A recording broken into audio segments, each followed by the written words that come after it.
7월 22일 하나님 12시 기도에 오신 모든 성도님들 예수님의 이름으로 사랑하고 축복합니다. 오늘 하나님께서 우리에게 주시는 말씀은 에스겔서 28장 20절부터 26절까지 말씀입니다. 우리 한 목소리로 함께 봉독하시겠습니다. 여호와의 말씀이 또 내게 임하여 이르시되 인자야 너는 얼굴을 시돈으로 향하고 그에게 예언하라. 너는 이르기를 주 여호와께서 이같이 말씀하시되 시돈아 내가 너를 대적하나니 내 가운데서 내 영광이 나타나리라 하셨다 하라. 내가 그 가운데서 심판을 행하여 내 거룩함을 나타낼 때에 무리가 나를 여호와인 줄을 알지라. 내가 그에게 전염병을 보내며 그의 거리에 피가 흐르게 하리니 사방에서 오는 칼에 상한 자가 그 가운데에 엎드려질 것인즉 무리가 나를 여호와인 줄을 알겠고 이스라엘 족속에게는 그 사방에서 그들을 멸시하는 자 중에 찌르는 가시와 아프게 하는 가시가 다시는 없으리니 내가 주 여호와인 줄을 그들이 알리라. 주 여호와께서 이같이 말씀하셨느니라. 내가 여러 민족 가운데 흩어져 있는 이스라엘 족속을 모으고 그들로 말미암아 여러 나라의 눈앞에서 내 거룩함을 나타낼 때에 그들이 고국 땅 곧 내 종 야곱에게 준 땅에 거주할지라. 그들이 그 가운데 평안히 살면서 집을 건축하며 포도원을 만들고 그들의 사방에서 멸시하던 모든 자를 내가 심판할 때에 그들이 평안히 살며 내가 그 하나님 여호와인 줄을 그들이 알리라. 아멘. 우리는 지난주부터 에스겔 25장 이후의 말씀을 살펴보고 있습니다. 지난주에도 말씀드렸지만 에스겔서는 크게 세 개의 부분으로 나뉘어지고 그 중에 1장부터 24장까지는 이스라엘을 향한 심판의 메시지가 선포가 되고 있고 25장부터는 이스라엘 주변국들, 즉 이방 나라 백성들을 향한 멸시와 또 심판의 메시지들을 담고 있다라는 말씀을 드렸습니다.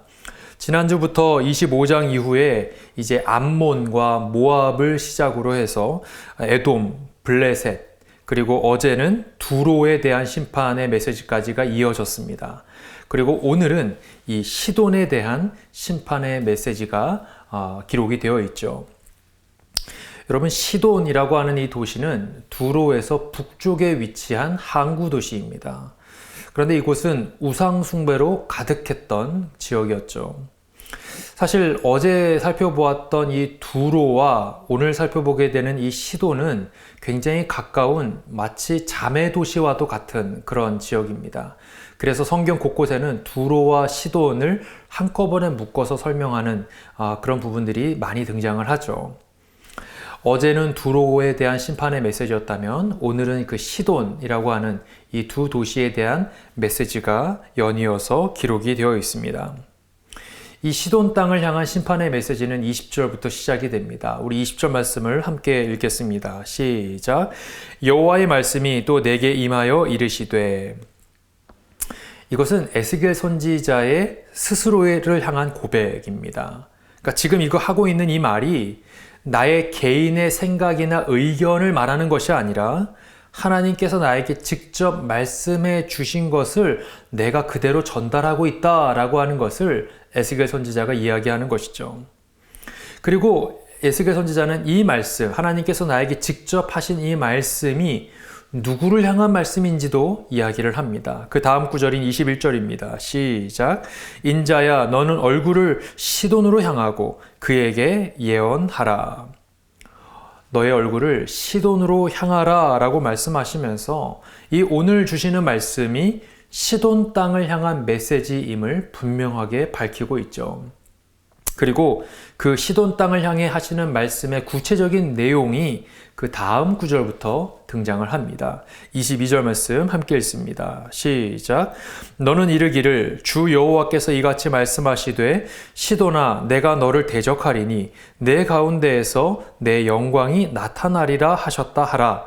내가 그 가운데에서 심판을 행하여 내 거룩함을 나타낼 때에 무리가 나를 여호와인 줄을 알지라. 여러분, 하나님께서 뭐라고 말씀하십니까? 시돈아, 내가 너를 대적한다. 시돈의 대적자가 곧 하나님이시다라고 이야기하고 있는 거예요.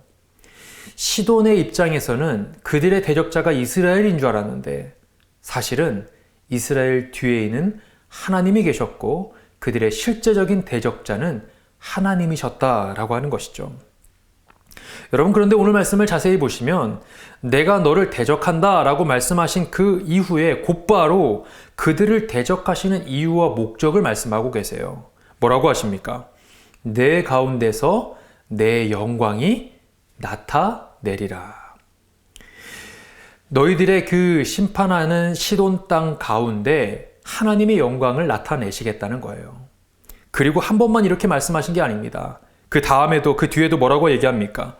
내가 그 가운데서 심판을 행하여 내 거룩함을 나타낼 때 무리가 나를 여호와인 줄을 알리라.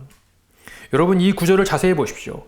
대적한다, 심판한다 라고 하는 심판의 메시지를 함과 동시에 너의 가운데서 내 영광이 나타날 것이다.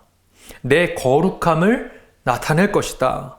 그래서 무리들이 나를 여호와인 줄을 알게 될 것이다. 이런 말씀들을 반복해서 말씀하고 계시더라는 거예요. 여러분, 하나님은 분명하게 말씀하고 계시죠. 악한 자들을 향한 대적, 악한 자들을 심판하시는 그 이유와 목적이 단순히 어떤 감정적인 보복으로 인한 것이 아니라 하나님의 하나님 되심, 하나님의 거룩하심을 밝히 드러내기 위함이 바로 심판의 목적이 된다라고 하는 거예요. 여러분, 사실 지금까지 다른 나라들, 지금까지 살펴보았던 다른 나라들에 대한 심판의 메시지를 전할 때에는 어떤 이런 패턴들이 있었습니다. 일관적인 패턴이 있었어요. 먼저는 그들에게 임할 심판의 내용이 이런 것이다. 너희들에게 이런 심판이 임할 것이다 라고 하는 것을 먼저 얘기하고 그 이후에 왜 그들에게 이런 심판이 임하게 되었는지 그 이유와 목적을 설명하는 것이 지금까지의 패턴이었습니다. 그런데 오늘 말씀의 시돈을 향한 메시지에는 그와 반대로 먼저 심판의 이유와 목적을 얘기하고 있고 그 다음에 이 시돈 땅에 어떤 심판의 내용들이 임하게 되는지를 설명하고 있는 것이죠. 여러분, 심판에 대한 이유와 목적을 먼저 말씀하시고 그 다음에 이제 내용에 대해서 이야기를 하십니다. 그 내용이 23절에 나오죠. 23절 말씀 함께 읽습니다. 시작. 내가 그에게 전염병을 보내며 그의 거리에 피가 흐르게 하리니 사방에서 오는 칼에 상한 자가 그 가운데서 엎드려질 것인즉 무리가 나를 여호와인 줄을 알겠고. 세 가지 심판이 등장합니다. 첫 번째는 전염병, 두 번째는 피, 세 번째는 칼입니다. 여러분, 첫 번째 전염병을 먼저 볼까요? 전염병은 고대 근동 국가들은 이 전염병을 가리켜서 국가적 재난, 국가적 심판의 메시지로 그들은 이해하고 있었습니다. 사실 우리도 예전에 코비드가 왔을 때 어땠습니까? 처음에 이 코비드가 확산될 때 이것이 어디로부터 왔는지, 어떻게 전염이 되는지, 어떤 치료제가 있는지 그 어떤 정보도 없을 때 그것이 얼마나 막막하고 또 답답했습니까? 두려움의 대상이 되었죠. 여러분, 오늘날에도 전염병이라고 하는 것이 사람들에게 두려움의 대상이 되는데, 여러분, 이 당시 의료적인 정보가 마땅히 없었던 이 당시에는 전염병이라는 게 얼마나 막연하고 또 답답하고 두려움의 대상이었겠습니까? 그래서 전염병은 신이 내리는 가장 위중한 벌로 여겨졌던 것이 이 당시의 모습이었던 것이죠. 여러분, 이 전염병이 내부적인 심판이었다고 한다면, 이 국가 안에서 일어나는 내부적인 심판이라고 한다면, 세 번째로 얘기했던 심판, 즉 이 칼, 사방에서 오는 칼이라고 얘기하지 않습니까? 이것은 외부적인 심판을 의미합니다. 그러니까 시돈 땅 주변에 있는 사방에서 외부의 침략이 성행한다라고 하는 것을 예고하고 있는 것이죠. 내부의 심판, 외부적인 심판이 시돈 땅을 괴롭힌다는 거예요. 여러분, 이 두 가지 심판을 통해 두 번째 심판을 이야기하고 있는 것이죠. 무엇입니까? 거리에 피가 흐른다고 말씀하고 있는 거예요. 내부적인 전염병, 외부적인 칼, 이것으로 인해 그 시돈 땅 안에 피가 흐르는 것을 이야기하는 것이죠. 매우 짧지만 매우 강렬한 시돈을 향한 심판의 메시지인 것입니다. 여러분, 그 뒤에 이어지는 구절에는 조금은 여기까지가 이제 시돈에 대한 심판의 메시지였는데 그 뒤에는 조금은 부자연스럽게 또 조금은 생뚱맞게 갑자기 이스라엘의 회복에 대한 말씀이 전해지고 있습니다. 여러분, 24절 말씀을 함께 읽겠습니다. 시작. 이스라엘 족속에게는 그 사방에서 그들을 멸시하는 자 중에 찌르는 가시와 아프게 하는 가시가 다시는 없으리니 내가 주 여호와인 줄을 알리라. 지금까지 매섭게 시돈 땅을 향해 심판의 메시지를 쏟아내던 느낌과는 전혀 다른 분위기가 펼쳐집니다. 찌르는 가시, 아프게 하는 가시를 없애주겠다고 약속하고 있습니다. 여러분, 우리 손이나 몸에 가시가 박히면 어떻습니까? 매우 고통스럽고 좀 생활이 안 될 정도로 힘들지 않습니까? 눈에 잘 보이지 않을 정도로 작은 존재이지만 그것으로 인해서 우리의 온 신경이 거기에 쏠리게 되고 그것으로 인해서 정상적인 일상생활을 할 수 없을 정도로 우리는 매우 고통스러움을 느끼게 되죠. 사실 이스라엘에게는 이 시돈 땅이 바로 가시와도 같은 존재였습니다. 늘 자신들을 찌르고 고통스럽게 하는 그런 존재가 바로 시돈이었던 것이죠. 그 대표적인 예가 바로 이세벨 아닙니까? 여러분, 이세벨이 누구입니까? 시돈 왕의 딸입니다. 그 이세벨을 통해 온 이스라엘 땅에 무엇이 퍼졌을까요? 바로 바알을 숭배하는 문화가 이 이세벨을 통해 이스라엘에게 들어오게 됩니다. 그래서 이스라엘 온 전역에 바알을 숭배하는 문화가 번지게 된 것이죠.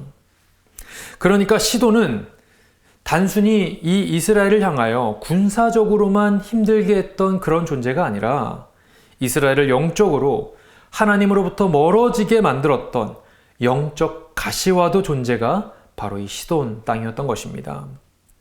그런데 여러분, 하나님께서는 24절에서 그 가시를 없애주겠다, 제거해주겠다 약속해 주시더라는 거예요. 그리고 그 다음 구절인 25절부터는 본격적으로 이스라엘의 회복에 대해서 말씀하고 있습니다. 여러분, 25절 말씀 함께 읽습니다. 시작. 주 여호와께서 이같이 말씀하셨느니라. 내가 여러 민족 가운데 흩어져 있는 이스라엘 족속을 모으고 그들로 말미암아 여러 나라의 눈앞에서 내 거룩함을 나타낼 때에 그들이 고국 땅, 곧 내 종 야곱에게 준 땅에 거주할지라. 하나님께서 뭐라고 말씀하십니까? 내가 여러 민족 가운데 흩어져 있는 이스라엘 백성들을 어떻게 하신다고 합니까? 모으겠다. 내가 모으겠다고 하십니다. 여러분, 우리는 사실 이 말씀을 읽으면서 그냥 그러려니 하고 읽고 지나가지만 사실 이것은 이스라엘 백성들에게 굉장히 큰 위로가 되었을 것입니다. 여러분, 지금 이스라엘은 어떤 상황입니까? 나라가 무너졌습니다. 성전도 무너지고 백성들은 바벨론의 포로로 끌려가 있습니다. 모든 것이 끝난 것만 같은 최악의 절망의 상황이 바로 이스라엘의 상황이었죠. 그런 그들을 향해 하나님께서 하시는 말씀은 얘들아, 너희들 지금 힘들지? 힘을 내서 나에게 돌아와라 라고 말씀하시는 것이 아니라 오늘 본문을 자세히 보십시오. 내가 다시 흩어져 있는 너희들을 모으겠다라고 말씀하십니다. 내가 모으겠다는 거예요. 주체가 하나님이십니다.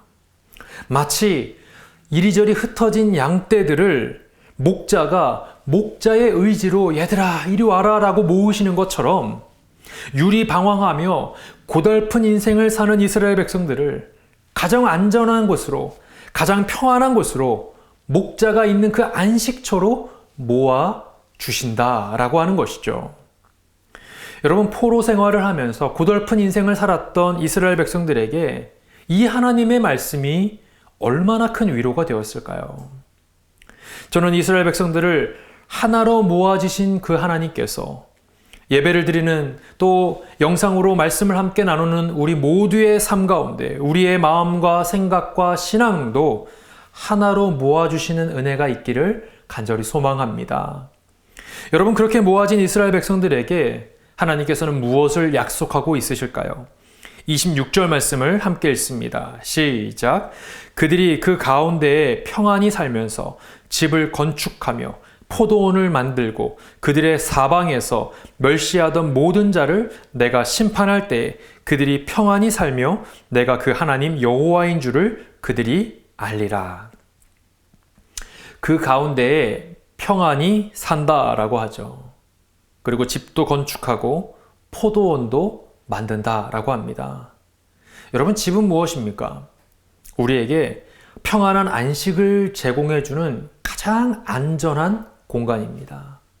포도원은 우리에게 먹을 것과 입을 것을 공급해 주는 우리 삶의 원천이 되는 공간이죠. 이 짧은 구절 안에 이 집과 포도원을 통해 우리의 삶의 안식처, 우리의 삶의 원천을 하나님께서 제공해 주시겠다는 거예요. 여러분, 이 한 절, 구절 안에 평안히 산다라는 말을 2번이나 반복할 정도로 지치고 힘든 포로 생활 가운데 있던 이스라엘 백성들에게 평안과 안식을 약속해 주신 것이죠. 혹 이 영상으로 함께 말씀을 나누고 있는 우리 성도님들 가운데 무너진 이스라엘 백성들과 같이 무너진 마음으로 하루하루를 살아가는 분들이 있다면 내가 다시 모으리라. 내가 다시 너희들을 회복시키겠다. 평안의 자리로 너희들을 인도하겠다. 집과 포도원을 내가 만들겠다.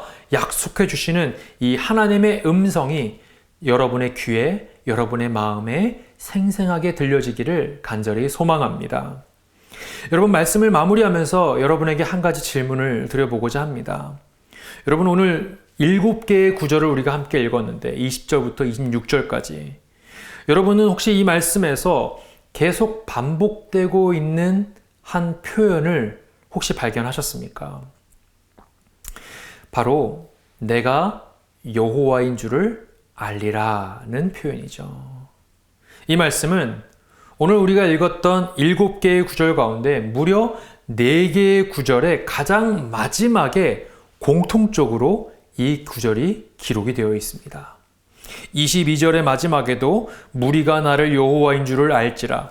23절의 마지막에도 무리가 나를 여호와인 줄을 알겠고 24절의 마지막에도 내가 주 여호와인 줄을 그들이 알리라. 또 마지막 26절의 마지막에도 내가 그 하나님 여호와인 줄을 그들이 알리라고 하고 있죠.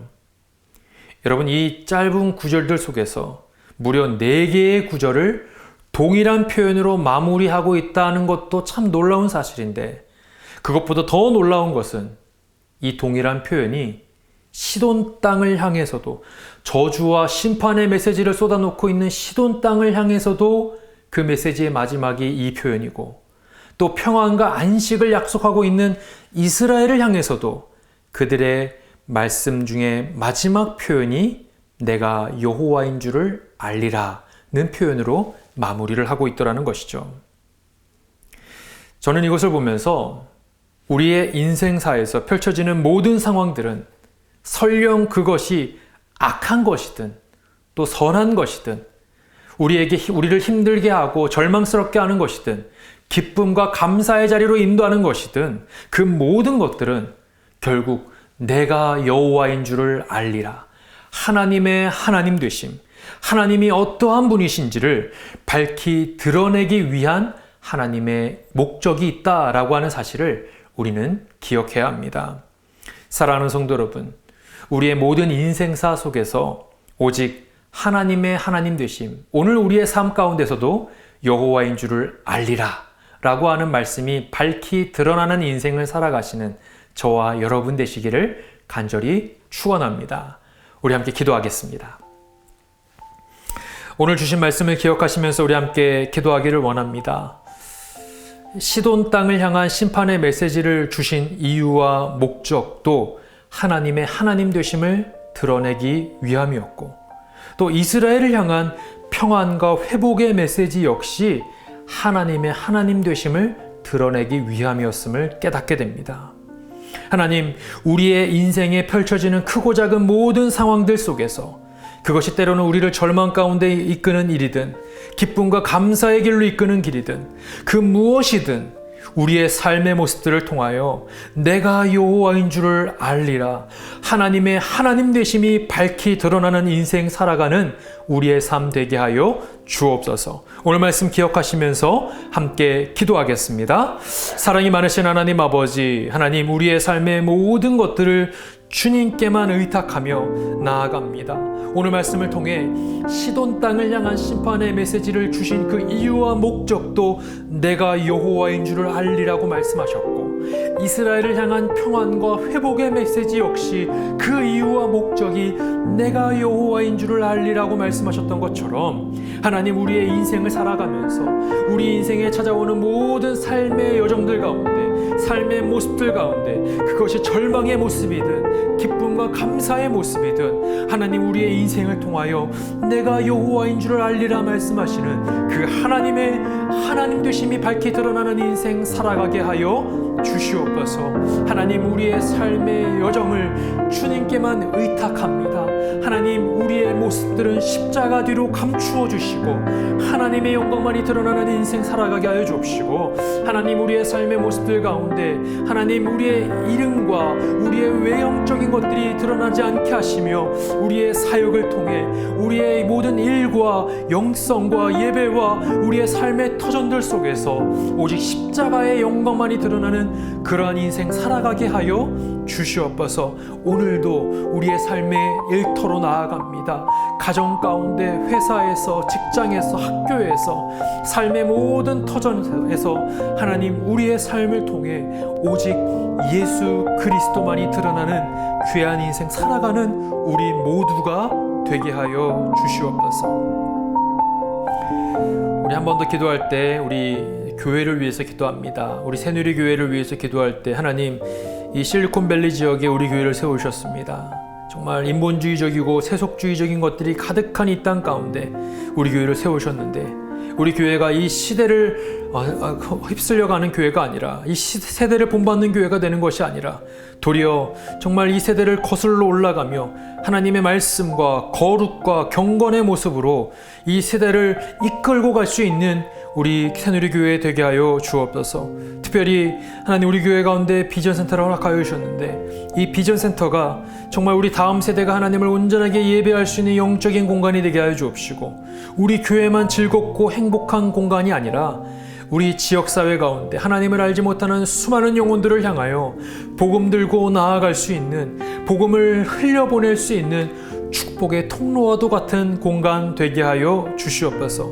우리 교회 세워진 리더십을 위해서 기도할 때 담임 목사님과 모든 부교역자들, 평신도 리더십들이 정말 성령으로 하나 되게 하여 주옵시고, 영적인 분별력으로 하나님의 기쁨이 되는 일이 무엇인지를 온전하게 분별하며 나아갈 수 있는 모든 리더십들 되게 하여 주옵소서. 여름 사역들 남겨져 있습니다. 일본 단기 선교와 네이티브 아메리칸 선교, 또 몽족 선교와 청년부의 리트릿이 있습니다. 이 모든 여름 사역들 통하여 하나님의 영광이 드러나는 모든 사역들 다 되게 주님 인도하여 주옵소서. 우리 새누리교회를 주님께 올려드리며 우리 시간 함께 기도하겠습니다. 사랑이 많으신 하나님 아버지, 새누리교회를 실리콘밸리 지역에 세우신 것에는 하나님의 뜻이 있을진데, 하나님, 우리 교회를 통하여 이 땅에 하나님을 알지 못하는 수많은 영혼들에게 복음이 흘러가는 역사가 있게 하여 주시옵소서. 하나님, 너무나도 악한 이 세대를 우리가 본받지 않기를 원합니다. 여느 때가 물살을 거슬러 올라가듯 하나님, 우리가 거룩과 경건의 물줄기로 거슬러 올라가는 교회가 되게 하여 주옵시고, 하나님, 이 땅에 하나님을 알지 못하는 수많은 영혼들을 흔들어 깨울 수 있는 하나님, 십자가 복음 들고 담대히 나아가는 귀한 교회가 바로 우리 새누리교회가 되게 하여 주시옵소서. 비전센터를 허락하여 주심에 감사를 드립니다. 이 비전센터가 우리의 다음 세대들이 하나님을 온전하게 예배하는 공간, 하나님, 우리만 즐겁고 우리만 행복한 것에서 그치는 것이 아니라 이 지역사회에 여전히 복음을 알지 못하는 수많은 영혼들에게 복음을 흘려보낼 수 있는 축복의 통로가 되게 하여 주시옵소서.